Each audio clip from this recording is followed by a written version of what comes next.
Y ya lo mencionábamos entonces, está en Chile el comandante Ramiro, está recluido en la cárcel de alta seguridad, donde deberá cumplir condena por el asesinato de Jaime Guzmán y el secuestro de Cristian Edwards. Sí, uno de los temas que queremos conversar a esta hora, junto al presidente del Partido Radical, exministro de Justicia, Carlos Maldonado. Muchísimas gracias por acompañarnos. Muy buenos días. Encantado, muy buenos días. Gracias a ustedes. Antes de analizar la situación de Hernández Norambuena en nuestro país, quiero partir preguntándole, como presidente del Partido Radical, lo que hemos escuchado recién, el respaldo del presidente Sebastián Piñera a los dichos de su vocera en todo este conflicto que se ha generado con el Partido Socialista. No, la verdad es que es completamente impresentable, insólito. Lo que hizo ayer la vocera se agrava con la reacción, este respaldo del presidente hoy día.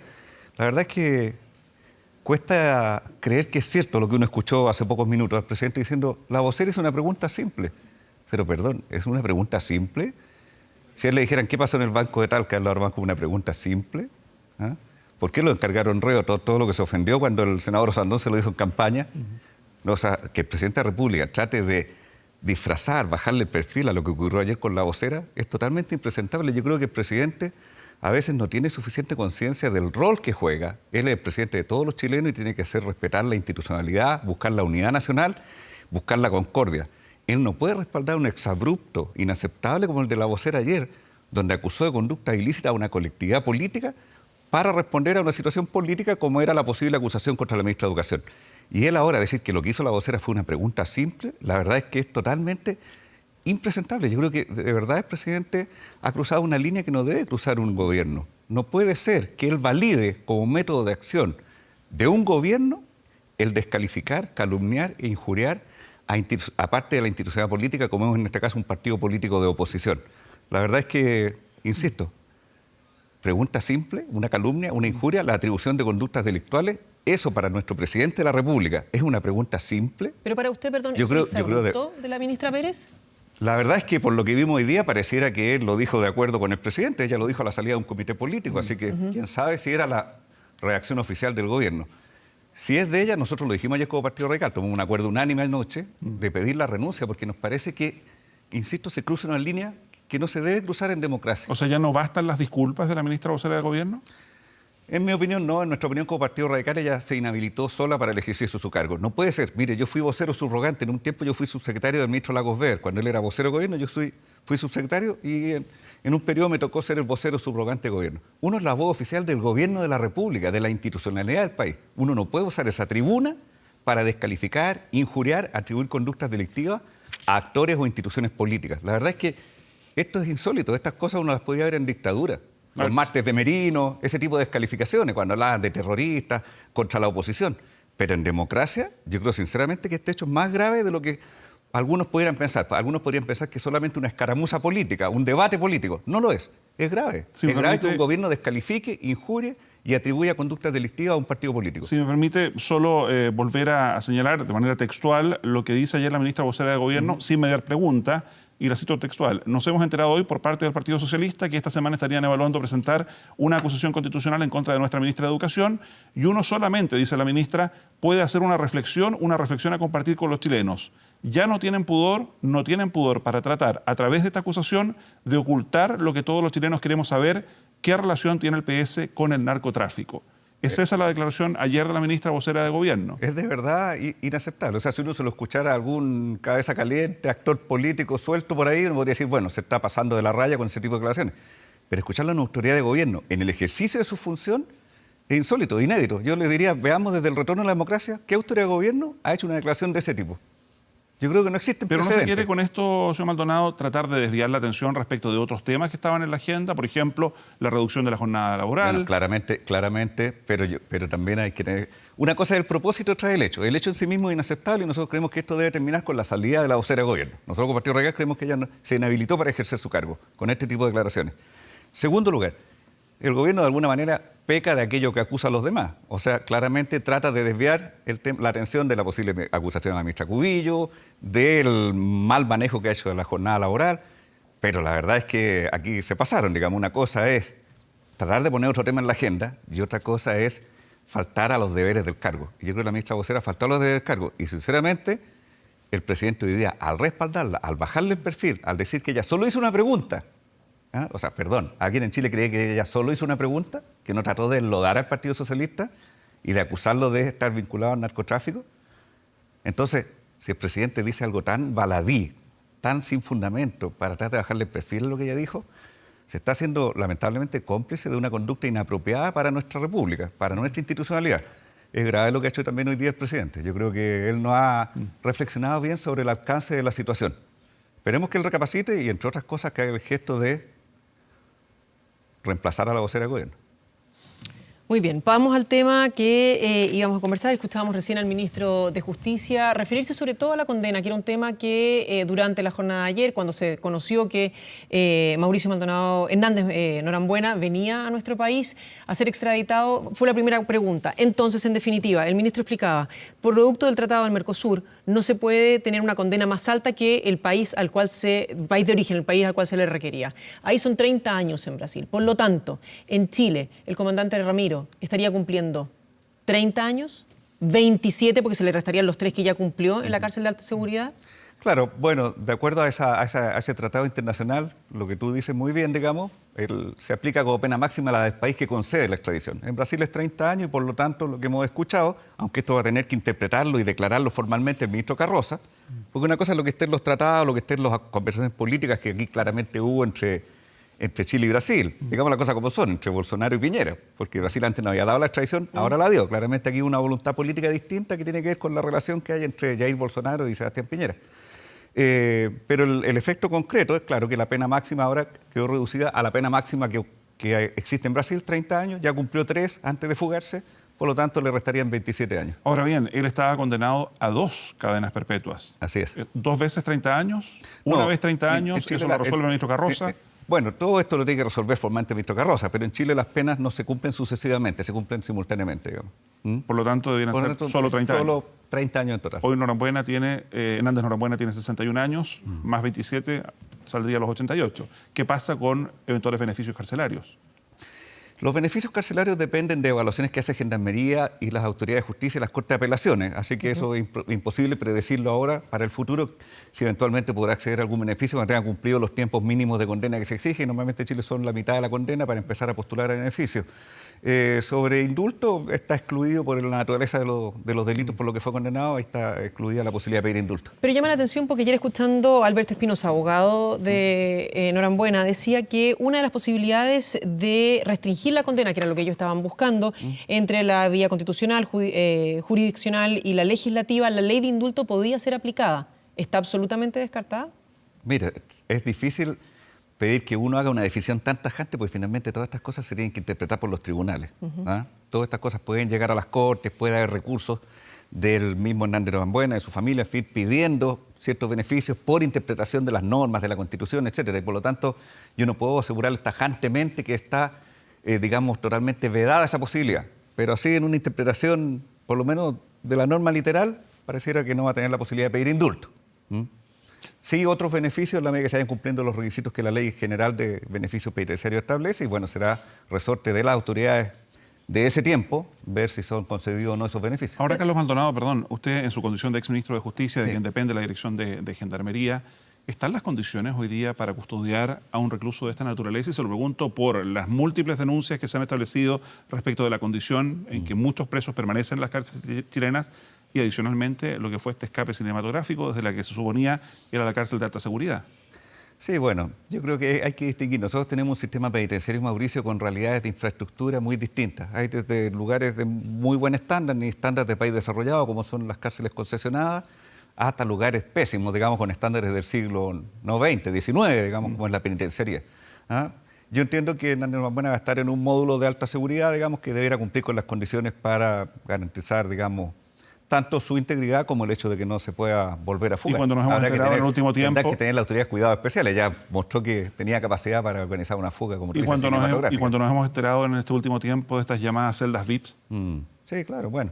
Son parte de los problemas que Gendarmería, pero yo entiendo que va a estar en un módulo especial. Eso ya es resorte y responsabilidad del ministro de Justicia, el mismo ministro que vimos hablando hace poco. Él tiene que impartir las instrucciones del caso, digamos. El tema de Gendarmería es un poco más amplio y tiene cosas buenas y muchas que mejorar todavía, pero ese es un tema más de política pública de mediano plazo. Ahora, cuando vemos que este procedimiento empezaría durante la jornada de hoy, ¿cuánto tiempo puede durar hasta que finalmente ya esté resuelto qué es lo que va a ocurrir? Formalmente resuelto, bueno, el ministro Carroza dijo que mañana, entiendo, le iba a tomar declaración, y él tiene que dictar las resoluciones del caso, que hay condenas ejecutoriadas. Por lo Toda tanto, su condena de Brasil queda fuera de esta conversación. Sí, claro, la condena de Brasil queda fuera. Eso él tuvo su tema con la justicia brasileña, estuvo creo que 18 años preso allá, una pena de 30 años. Pero eso es tema de Brasil. Brasil ya se desprendió de esa situación, dio por concluido el proceso, digamos, su tema con Hernández Norambuena, se lo entregó a Chile, como insisto, creo que es un gesto de Bolsonaro a Piñera. Porque antes Brasil no estaba dispuesto a entregarlo antes que cumpliera los 30 años que estaba condenado allá. Sí. Ahora estuvo dispuesto y por eso yo creo que este es un gesto político de Bolsonaro a Piñera. Y ya expuesto en Chile, ahora el tema es las condenas que tenía en Chile, la competencia del ministro Carroza y es tema de la justicia chilena. Y el ministro Carroza lo que va a tener que hacer es, bueno, hacer las interpretaciones que corresponda, determinar cuánto tiempo le resta de condena y, bueno, de las demás medidas que corresponda para el cumplimiento de esa condena.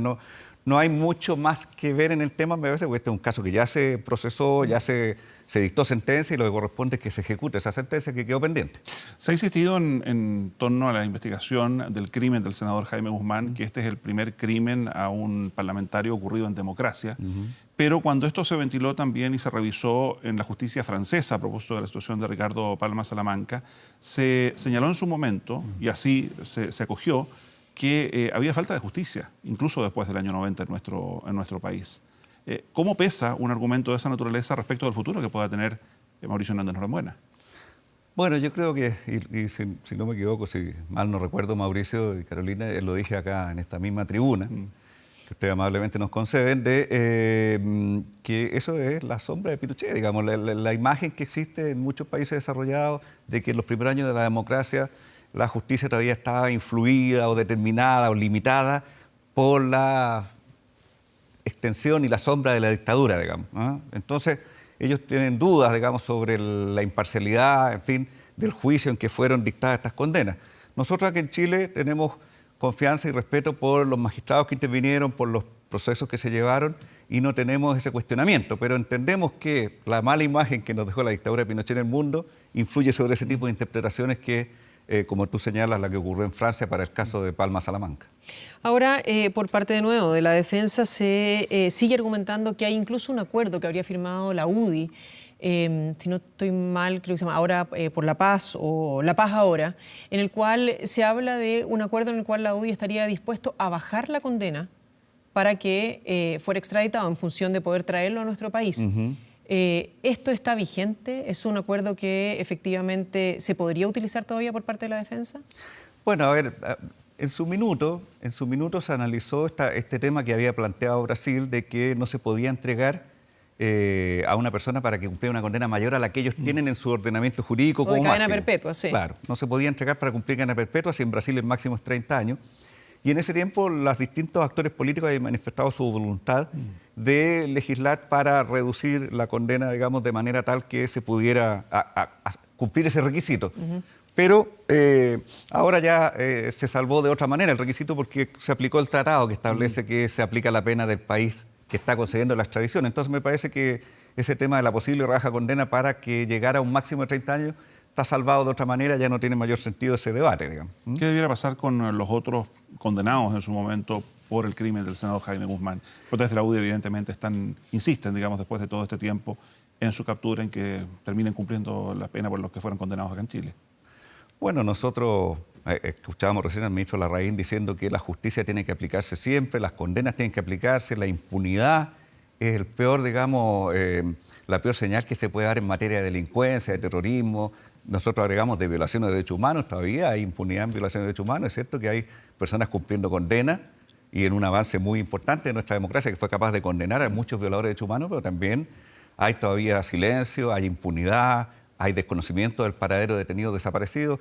En todos los ámbitos corresponde que se avance en justicia hasta el final, que no se deje que haya espacios de impunidad que fomenten la repetición de estas conductas a futuro. Así que, en el caso concreto de los condenados por el crimen del senador Guzmán, evidentemente, el imperio de la justicia chilena, el respeto a nuestro ordenamiento jurídico, exige que se sigan haciendo las gestiones para lograr que algún día cada uno de ellos cumpla las condenas que la justicia estableció. Pero también eso es válido para otras gravísimas violaciones del ordenamiento jurídico, como fueron las violaciones de derechos humanos, y ahí todavía hay bastante que avanzar y esperamos que alguna vez se ponga la misma fuerza y la derecha en Chile entienda que las violaciones de derechos humanos fueron graves, que ellos muestren también el mismo compromiso que muestran por perseguir a los asesinos de Jaime Guzmán, para perseguir todavía y terminar con los espacios de impunidad que hay por los crímenes que cometió la dictadura, de la cual muchos de ellos fueron cómplices. ¿Marca para usted lo que vaya a ocurrir finalmente con Hernández Norambuena un antes y un después en la justicia nacional y en el proceso? Yo creo que es un hito relevante y, como digo, debiera hacerse extensivo a los demás en la medida en que las gestiones con los países donde se han encontrado refugio puedan tener buen resultado. Yo creo que está bien que se insista. Yo mismo, como ministro de Justicia, en mis tiempos hice gestiones porque es lo que corresponde. Uno tiene que tratar de que la justicia se aplique en todos los casos en que ha sido quebrantada la ley y se ha dictado sentencia, hay que tratar de que esas sentencias se apliquen. Carlos Maldonado, una última pregunta, al menos de mi parte. Partimos hablando de toda la controversia que generaron las declaraciones de la ministra vocera de Gobierno y veo que recién la bancada socialista confirma que mañana o el jueves ingresan la acusación constitucional en contra de la ministra de Educación, Marcela Cubillos, que generó además parte de esta controversia. Como presidente del Partido Radical, ¿usted está por respaldar esta acusación? Es una muy buena pregunta. Mira, esa es una facultad de los diputados. Así es. Por lo tanto, yo te puedo responder... Y también hay diputados radicales. Claro, también hay diputados radicales y nuestra bancada tendrá que tomar una decisión porque es una facultad constitucional de los parlamentarios, no de los partidos políticos. Pero no voy a eludir tu pregunta. Mi visión, que insisto, respetando la facultad de los diputados, es que la ministra Cubillos ha incurrido en faltas, en infracciones de ley y en incumplimiento de deberes que ameritan la interposición de la acusación constitucional, especialmente en materia de implementación del Servicio Local de Educación. Las falencias en la implementación de la nueva ley de educación pública, que se aprobó durante el segundo gobierno de la presidenta Bachelet, que ahora está en plena implementación, pero muy deficiente implementación, están hipotecando el futuro de la educación pública por los próximos 30 años. Y eso por sí solo ya merita una acusación constitucional contra la ministra Cubillos, que se ha dedicado a una agenda más bien política que a cumplir con su trabajo de ministra de Educación. ¿Cree usted que las declaraciones de la vocera llevan a que la oposición en este momento se cuadre y se alinee más de lo que había estado hasta ahora, que había estado más fragmentada? Yo creo que hay que distinguir, hay temas y temas, digamos, hay temas en que podemos tener legítima diferencia, pero los temas políticos, institucionales que tienen que ver con la calidad de la política que ejercemos, con la calidad de nuestra democracia, con los valores que deben regir en nuestra república, tenemos que tener toda una sola línea. Y yo vi y leí que todos los partidos de oposición manifestamos nuestro rotundo rechazo a las declaraciones de la vocera. Por eso insisto, yo creo que esto tiene que terminar con la salida de su cargo. El Partido Socialista ha anunciado que congela las relaciones con el gobierno. ¿El Partido Radical podría hacer lo mismo? No me cabe duda que vamos a avanzar en la misma dirección, porque de momento que ayer por unanimidad hemos pedido su renuncia al cargo, obviamente estamos esperando que se produzca ese cambio político. Si no, es muy difícil, digamos, que podamos sentir que hay las mínimas condiciones de respeto que se requieren en democracia para conversar entre los distintos actores políticos. Carlos Maldonado, muchísimas gracias por haber venido a conversar con nosotros. Muchas gracias a usted por la invitación, muy amable.